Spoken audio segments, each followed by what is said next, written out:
Hello, good afternoon. So, i-discuss naman natin ngayon yung EEBD. Kung paano ba siya i-operate, ano bang itsura niya. So, mga mates, ito ang EEBD natin, no? Training EEBD natin to. So, meron diyang instruction, basahin ninyo. Napaka straightforward lang naman ito eh. So, meron itong pressure gauge ulit para malaman nyo kung ilan ang laman ng kanyang cylinder. Tapos dito may mga drawing ng instructions kung paano ang gagawin. So, ganun lang, shoot mo lang sa leeg mo yung face mask and then ito-turn mo yung knob.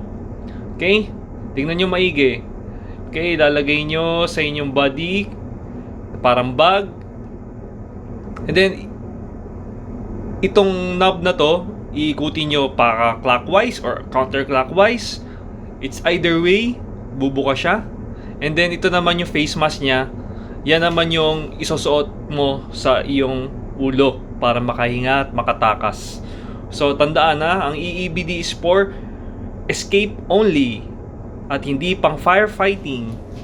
Okay, kung nagustuhan niyo yung video natin about EEBD, about KABA, i-comment nyo dyan. Kung may tanong kayo about sa mga ito, comment lang din kayo.